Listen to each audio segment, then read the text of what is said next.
Wow, कितने प्यारे मेहनती बच्चे हैं ये सब, है ना। मेरे दोस्त ने दिवाली की ड्रेस चूज कर ली है, लेकिन मेरी मनीष मल्होत्रा की ड्रेस अब तक बनी नहीं है। मेरे घर में मुझे कोई सीरियसली नहीं लेता है और मेरे घर में मुझे हर कोई कुछ ज्यादा ही सीरियस लेता है, इसीलिए मैं तुमको सीरियस ले रहा हूँ। I mean, वाओ, कितनी बड़ी प्रॉब्लम है ये, है ना।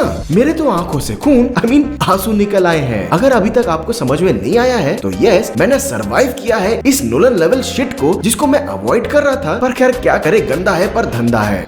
I don't know why, लेकिन मुझे ऐसा लगता है कि जैसे जैसे इन नेपो किड्स की मूवी आ रही है, वैसे वैसे इन गंडरों की गंडासी में और तीव्रता नजर आ रही है। बिकॉज पता है, एक पॉइंट था जब हम नेपो किड्स की मूवीज के लिए एक्साइटेड होते थे कि अपने बाप या माँ की लेगेसी को आगे बढ़ाएगा, लेकिन अब जब कोई नेपो किड की मूवी आती है ना, तो साला इस बात से डर लगता है कि मैं इस मूवी को सरवाइव कर पाऊंगा कि भी नहीं। वेल हेलो, मेरा नाम है जॉयदीप राजकुमार और पता है इस मूवी को अगर एक लाइन में डिफाइन करूँ ना, तो अर्थ क्या है कि जरूरी नहीं कि हर बारी घोड़े का बच्चा घोड़ो ही निकले, कभी कभी लोरू भी निकल आता है। सो अगर अभी तक आप समझ नहीं पाए हो तो मैं आपको बता दूं, करण जौहर के latest branch of nepotism welcomes you to Nadaaniyan, जहाँ पे अमीरगिरी तुम्हारे मुंह पे ऐसे फेंक के मारा जाता है कि तुम्हारे आगे की 7 पुश्ते साले टूटे हुए दांत के साथ पैदा होंगी। अभी कुछ टाइम पहले SRK का एक फीमेल वर्जन आया था और अब ये भाई साहब आए हैं जो कि अपने पापा की शक्ल तो ले आए हैं, लेकिन उनका टैलेंट ना ला सके। कसम से बोल रहा हूँ, शाहरुख और सैफ भाई दोनों जब साथ में मिलते होंगे ना, तो बस यही बोल रहे होंगे, असल में हम दोनों की किस्मत गधे की लिंक से लिखी गई है साड़ी। जहाँ मूवी की बैड एक्टिंग और बाकी सब पे तो बात करेंगे ही, क्योंकि बहुत भर के बैठा हूँ अंदर से, लेकिन इससे पहले इसके नोलन लेवल शिट स्टोरी के बारे में बात कर लेते हैं। सो मूवी की कहानी पिया जय सिंह एक साउथ दिल्ली की लड़की की होती है, जो कि एक रिच डिसफंक्शनल फैमिली से बिलोंग करती है, जो कि दिल्ली के अमीरजादों की स्कूल फैल्कन हाई स्कूल में पढ़ती है। अब देखो ना, पिया एक नॉर्मल टीनेज लड़की है जिसकी प्रॉब्लम्स क्या ही हो सकते हैं।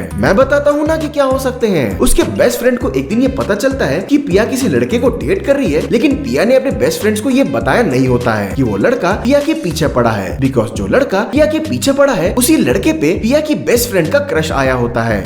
सोच रहे हो क्या नोलन लेवल शिट लिखा है इन्होंने। तो पिया ये बोल देती है कि उसका ऑलरेडी एक बॉयफ्रेंड है जो कि सीक्रेट है, लेकिन उसके फ्रेंड्स उससे ये बोलते हैं कि हमें प्रूफ दिखा। सो लेडीज एंड जेंटलमैन, यहाँ पे एंट्री होती है अपने नवाब साहब के बेटे इब्राहिम अली खान एस अर्जुन मेहता, जो कि एक स्कॉलर है, मिडिल क्लास फैमिली से बिलोंग करता है, एम्बिशियस है एंड सबसे बड़ी बात, क्लास डिबेट को अपने एब्स दिखा के जीत लेता है। And I wish I was joking. So Pia को उधर एक आइडिया आता है कि नकली बॉयफ्रेंड हायर करने का, और उसकी मुलाकात अर्जुन से हो जाती है। तो पिया अर्जुन को हफ्ते का 10,000 रुपए दे के रेंट पे एज बॉयफ्रेंड हायर कर लेती है।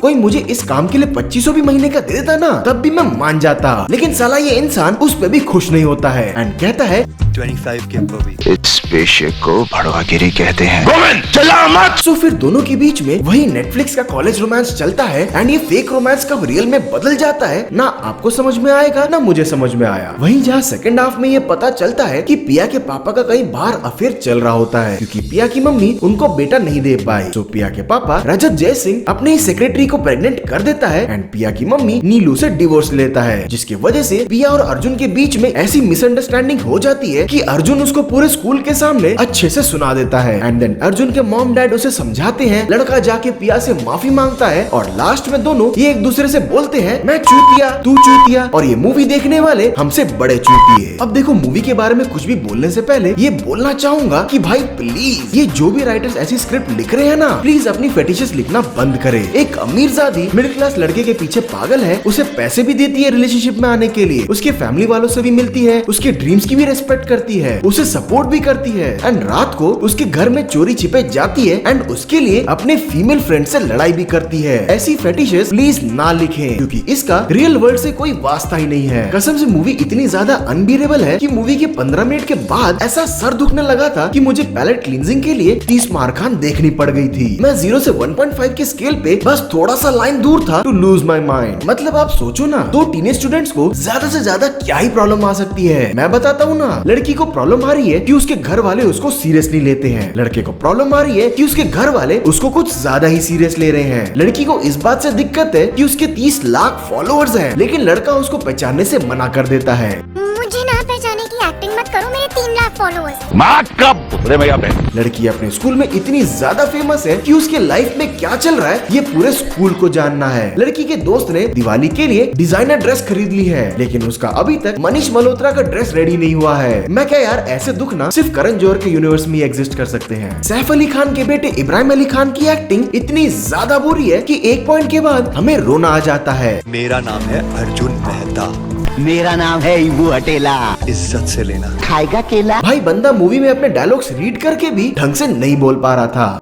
या तुम अपने सबसे हार्ट ब्रेकिंग मोमेंट में किसके साथ हो कि खत्म होने के 5 मिनट बाद कौन खड़ा है तुम्हारे साथ। इसकी एक्टिंग को देखकर मुझे एम्बैरेसमेंट फील हो रहा था कि बीसी तू कर क्या रहा है बे। जहाँ रही बात बोनी कपूर की बेटी खुशी कपूर की, तो इनको देखने के बाद मैं बस यही बोलूंगा कि शायद मैंने जानवी कपूर को थोड़ा ज्यादा हार्श जज कर लिया था। भाई बंदी फुल एफर्ट मारती है मूवी में, लेकिन जहाँ इसने अपना मुंह खोला पूरा गू फैल जाता है। मैं खुद कंफ्यूज्ड हूँ। मैंने तो अपना पेशेंस तभी लूज कर दिया था साला जब ये दोनों दरवाजे पर सर रख के रो रहे थे। इतनी ज्यादा खराब acting makes you respect Arjun Kapoor and all दोस्त पहले के खराब माल, जिसपे से मूवी के गाने तो इतने वाहियात थे कि मैं आराम से मूड के वापस आ गया था। इवन मूवी के एक्स्ट्रास भी ऐसे क्रिंज थे। साले गंड वरे साउथ दिल्ली में रहते हैं, लेकिन इनको ये नहीं पता कि ग्रेटर नोएडा कहाँ पे है। मूवी इतनी ज्यादा फेक नजर आती है, आपको साफ साफ दिखता है कि एक बस सेट खड़ा करके रखा है एंड बस एक्टर्स को छोड़ दिया है कि खेलो एक्टिंग एक्टिंग। अबे कुछ तो डर रखो भगवान का बे। मूवी में एक्टर्स के मुंह पे लाइटिंग ऐसे फेंक के मारा जाता है कि देख साले ये होते हैं नेपो किड्स, मुफ्त के पैसों पे ऐश करने वाले। एंड रही बात मिसेस ब्रगैंजा की यानी अर्चना पूरन सिंह की, तो प्लीज आप वही कपिल शर्मा शो में रहिए, यहाँ मत आइए। अबे मूवी में स्टूडेंट्स को योलो कौन बोलता है बे पागल औरत। खैर देखो, ओवरऑल मैं तो यही बोलूंगा कि Nadaaniyan is just a bad film straight away. ऐसी फिल्म्स अभी भी और भी आएंगी और आती रहेंगी, बिकॉज पता है दिक्कत हम लोगों में है कि हम ऐसी फिल्म्स को व्यूअरशिप देते हैं। ऐसी फिल्म्स इसी इंटेंशन से बनाई जाती हैं कि आप इसको क्रिटिसाइज करो, बिकॉज इसी चक्कर में मूवी को एक हाइप मिल जाती है। बाकी यार मेरी तरफ से इस मूवी को 1 स्टार आउट ऑफ 5 स्टार। मैं तो चला यार मोमोज खाने, मेरे दिमाग का भोसड़ा हो चुका है। बाकी यार जेडी बोलेगा एपिसोड 4 ऑन द वे है, तो मिस नहीं करना चाहते हो तो सब्सक्राइब जरूर करना चैनल को। बाकी तब तक के लिए जॉयदीप बोलेगा और